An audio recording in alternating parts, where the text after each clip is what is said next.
Hi hello ಎಲ್ರಿಗೂ ನಮಸ್ಕಾರ. Welcome back to my channel. ನಾನು ಸುನೀತಾ ರಾಘವೇಂದ್ರ. ಮೊದಲನೇದಾಗಿ ನನಗೆ 500 ಸಬ್ಸ್ಕ್ರೈಬರ್ ಆಗಿದ್ದಾರೆ. ತುಂಬ ಖುಷಿ ಆಗ್ತಾಯಿದೆ. ಯಾರೆಲ್ಲ ನನಗೆ ಸಪೋರ್ಟ್ ಮಾಡಿದ್ದೀರೋ ಪ್ರತಿಯೊಬ್ಬರಿಗೂ ತುಂಬ ಹೃದಯದ ಧನ್ಯವಾದಗಳನ್ನ ತಿಳಿಸೋದಕ್ಕೆ ಇಷ್ಟಪಡ್ತೀನಿ. ಹೀಗೆ ಸಪೋರ್ಟ್ ಮಾಡ್ತಾಯಿರಿ ಅಂತ ಕೇಳ್ಕೊಳ್ತಾ ಇದ್ದೀನಿ. ಹಾಗೆ ಯಾರಾದರೂ ಹೊಸಬ್ರು ನನ್ನ ವೀಡಿಯೋನ ನೋಡ್ತಾ ಇದ್ದರೆ ಪ್ಲೀಸ್ ಸಬ್ಸ್ಕ್ರೈಬ್ ಮಾಡ್ಕೊಂಡು ವೀಡಿಯೋ ನೋಡಿ. ವೀಡಿಯೋನ ಕಂಪ್ಲೀಟ್ ಕೊನೆವರೆಗೂ ನೋಡಿ. ಇಷ್ಟ ಆದರೆ ಒಂದು ಲೈಕ್ ಮಾಡಿ, ಶೇರ್ ಮಾಡಿ, ಕಮೆಂಟ್ ಮಾಡಿ.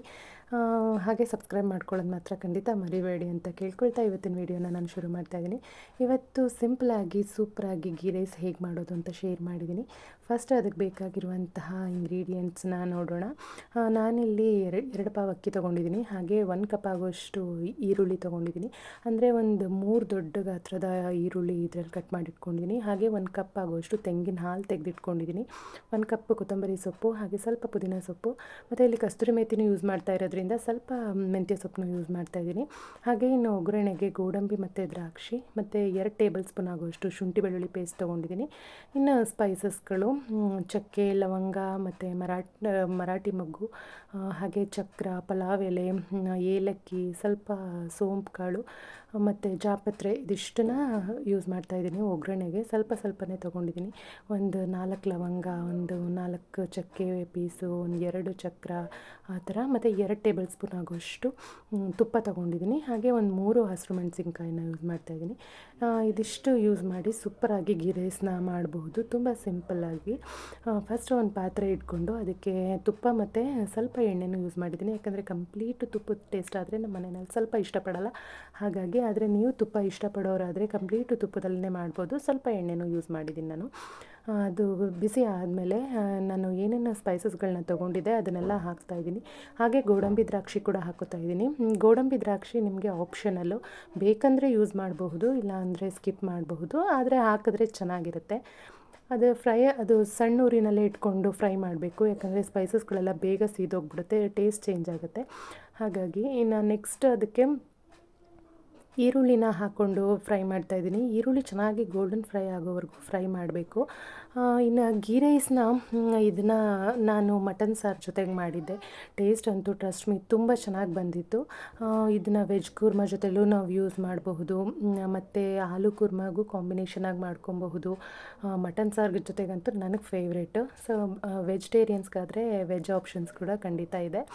ಇದು ಈರುಳ್ಳಿ ಫ್ರೈ ಆದಮೇಲೆ ಶುಂಠಿ ಬೆಳ್ಳುಳ್ಳಿ ಪೇಸ್ಟ್ ಹಾಕ್ಕೊಂಡು ಫ್ರೈ ಮಾಡಬೇಕು.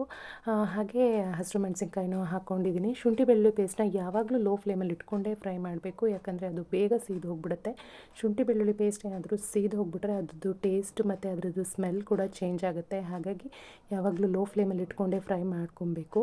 ಇನ್ನು ಅದಾದಮೇಲೆ ಮೆಂತ್ಯ ಸೊಪ್ಪು ಮತ್ತು ಪುದೀನ ಸೊಪ್ಪನ್ನ ಹಾಕ್ಕೊಂಡು ಫ್ರೈ ಮಾಡ್ಕೊತಾ ಇದ್ದೀನಿ. ಗೀ ರೈಸ್ನ ಬೇರೆ ಬೇರೆ ಥರನೂ ಮಾಡ್ತಾರೆ, ರುಬ್ಬೆಲ್ಲ ಹಾಕಿ ಮಾಡ್ತಾರೆ.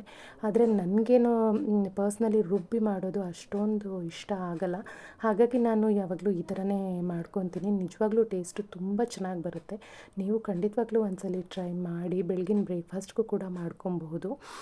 ಆ ಥರ ಅಷ್ಟು ಚೆನ್ನಾಗಿರುತ್ತೆ. ಇನ್ನು ಅದಕ್ಕೆ ಸ್ವಲ್ಪ ಕೊತ್ತಂಬರಿ ಸೊಪ್ಪು ಹಾಕ್ಕೊಂಡೆ. ಅದಾದಮೇಲೆ ನೀರನ್ನ ಮಾಮೂಲಿ ಗೊತ್ತಲ್ಲ 1:2 ಯೂಸ್ ಮಾಡ್ತೀವಿ. ಬಟ್ ಗೀ ರೈಸ್ಗೆ ಇದನ್ನು ಮಟನ್ ಸಾಂಬಾರು ಜೊತೆಗೆ ತಿನ್ನೋದ್ರಿಂದ, ಅಂದರೆ ಗ್ರೇವಿಗಳ ಜೊತೆಗೆ ತಿನ್ನೋದ್ರಿಂದ ಸ್ವಲ್ಪ ಉದುದ್ರಾಗಬೇಕಲ್ವ. ಹಾಗಾಗಿ ಸ್ವಲ್ಪ ವಾಟರ್ ಕ್ವಾಂಟಿಟಿ ಏನಿದೆ ಅದು ಸ್ವಲ್ಪ ಕಡಿಮೆ ಮಾಡಿಕೊಂಡ್ರೂ ಆಗುತ್ತೆ. ಇನ್ನು ಅದಕ್ಕೆ ತೆಂಗಿನ ಹಾಲು ತೆಗೆದಿಟ್ಕೊಂಡಿದ್ದೀನಿ, 1 ಕಪ್ ಆಗೋಷ್ಟು ಅದನ್ನು ಸೇರಿಸ್ಕೊಂಡೆ. ರುಬ್ಬು ಹಾಕ್ಬೋದು, ಆದರೆ ಈ ಥರ ತೆಂಗಿನ ಹಾಲನ್ನ ತಗೊಂಡು ರುಬ್ಕೊಂಡು ಅದನ್ನ ಹಾಲು ಹಿಂಡ್ಕೊಂಡು ಹಾಕಿದ್ರೆ ಟೇಸ್ಟು ಇನ್ನೂ ಇನ್ಕ್ರೀಸ್ ಆಗುತ್ತೆ ಅಂತಲೇ ಹೇಳ್ತೀನಿ. ಅಷ್ಟು ಚೆನ್ನಾಗಿ ಬರುತ್ತೆ. ಸೊ ತೆಂಗಿನ ಹಾಲು, ನೀರು ಎಲ್ಲ ಕರೆಕ್ಟಾಗಿ ಮೆಜರ್ಮೆಂಟು, ಅಂದರೆ ಈಗ ರೆಗ್ಯುಲರಾಗಿ ನಾವು ಮನೆಯಲ್ಲಿ ಯಾವ ಅಕ್ಕಿ ಯೂಸ್ ಮಾಡ್ತೀವೋ ಅದನ್ನೇ ನಾನು ಯೂಸ್ ಮಾಡೋದು. ನಿಮ್ಮ ಮನೆಯಲ್ಲಿ ಗೊತ್ತಿರುತ್ತಲ್ಲ ನಿಮಗೆ ಅನ್ನ ಮಾಡೋದಕ್ಕೆ ಯಾವ ಥರ ನೀರನ್ನ ಎಷ್ಟು ಹಾಕ್ಕೋಬೇಕು ಅಂತ, ಆ ಬೇಸ್ ಮೇಲೆ ನೀವು ಹಾಕ್ಕೊಳ್ಳಿ. ನೀರನ್ನ ಸ್ವಲ್ಪ ಕಡಿಮೆ ಮಾಡ್ಕೊಳ್ಳಿ ಅಷ್ಟೇನೆ. ಯಾಕಂದರೆ ಗೀ ರೈಸು ಸ್ವಲ್ಪ ಜಾಸ್ತಿನೇ ಉದುದ್ರಾಗಿರಬೇಕು ಗ್ರೇವಿ ಜೊತೆಗೆ ತಿನ್ನೋದ್ರಿಂದ. ಹಾಗಾಗಿ ಅಕ್ಕಿನ ಹಾಕ್ಕೊಂಡು ಒಂದು ಸ್ವಲ್ಪ ಕುದಿ ಬರೋವರೆಗೂ ಲಿಡ್ ಕ್ಲೋಸ್ ಮಾಡಿಟ್ಬಿಟ್ಟು, ಅದಾದಮೇಲೆ ಸ್ವಲ್ಪ ಲಾಸ್ಟಲ್ಲಿ ಇದು ಕಸ್ತೂರಿ ಮೇಥಿನ ಹಾಗೆ ಸ್ಮ್ಯಾಶ್ ಮಾಡಿ ಹಾಕ್ತಾಯಿದ್ದೀನಿ. ಸ್ವಲ್ಪ ಲಾಸ್ಟಲ್ಲಿ ಕೊತ್ತಂಬರಿ ಮೇಥಿ ಹಾಕೋದ್ರಿಂದ, ಕಸ್ತೂರಿ ಮೇಥಿನ, ಅದು ಒಂಥರ ಫ್ಲೇವರ್ ಚೆನ್ನಾಗಿ ಅನಿಸುತ್ತೆ. ಆ ಅರೋಮಾನೇ ಒಂಥರ ಡಿಫ್ರೆಂಟಾಗಿ ಬರುತ್ತೆ ಅಂತಲೇ ಹೇಳ್ತೀನಿ. ಒಗ್ಗರಣೆಗೂ ಯೂಸ್ ಮಾಡ್ಬೋದು, ಬಟ್ ಲಾಸ್ಟಲ್ಲಿ ಹಾಕಿದ್ರೆ ಚೆನ್ನಾಗಿರುತ್ತೆ. ಇನ್ನು ಅದಕ್ಕೆ ಸ್ವಲ್ಪ ಒಂದು ಅರ್ಧ ಹೋಳಷ್ಟು ನಿಂಬೆಹಣ್ಣ ಹಿಂಡ್ಬಿಟ್ಟು ಕ್ಲೋಸ್ ಮಾಡಬೇಕು. ನಿಂಬೆಹಣ್ಣು ಯಾಕೆ ಹಿಂಡೋದು ಅಂತ ಅಂದರೆ, ಅದು ಒಂದು ಇಲ್ಲಿ ಟೊಮೆಟೊನ ಬಳಸ್ತಾ ಇಲ್ಲ, ಹುಳಿ ಅಂಶ ಏನೂ ಇಲ್ಲ. ಹಾಗಾಗಿ ಸ್ವಲ್ಪ ನಿಂಬೆಹಣ್ಣು ಹಿಂಡಿದ್ರೆ ಒಂದು ಹುಳಿ ಅಂಶನೂ ಬರುತ್ತೆ, ಹಾಗೆ ಅನ್ನ ತುಂಬ ಉದುದ್ರಾಗಿ ಬರುತ್ತೆ, ಅಷ್ಟು ಚೆನ್ನಾಗಿ ಬರುತ್ತೆ ಗೀ ರೈಸ್ ಅಂತಲೇ ಹೇಳ್ಬೋದು. ಸೊ ಇಷ್ಟೆಲ್ಲ ಅದಾದಮೇಲೆ ಫುಲ್ಲು ಗೀ ರೈಸ್ ಕಂಪ್ಲೀಟಾಗಿ ರೆಡಿ ಆಗುತ್ತೆ. ತುಂಬಾ ಮೆತ್ತಗೆ ಮಾಡ್ಕೊಳ್ಳೋ ನೆಸಿಟಿ ಇಲ್ಲ, ಯಾಕಂದರೆ ಇದು ಗ್ರೇವಿ ಜೊತೆ ತಿನ್ನೋದ್ರಿಂದ ಸ್ವಲ್ಪ ಉದುದ್ರಾಗಿದ್ರೇ ಇದು ಟೇಸ್ಟ್ ಚೆನ್ನಾಗಿ ಅನಿಸುತ್ತೆ. ತುಂಬ ಮೆತ್ತೆ ಆಗಿಬಿಟ್ರೆ ಅಷ್ಟೊಂದು ಇಷ್ಟಪಡಲ್ಲ. ಸೊ ಈ ಥರ ಸಿಂಪಲ್ಲಾಗಿ ಸೂಪರಾಗಿ ನೀವು ಗೀ ರೈಸ್ನ ಟ್ರೈ ಮಾಡಿ, ತುಂಬಾ ಟೇಸ್ಟಿಯಾಗಿರುತ್ತೆ, ಎಲ್ಲರೂ ಇಷ್ಟಪಟ್ಟು ತಿಂತಾರೆ, ಅಷ್ಟು ಚೆನ್ನಾಗಿರುತ್ತೆ.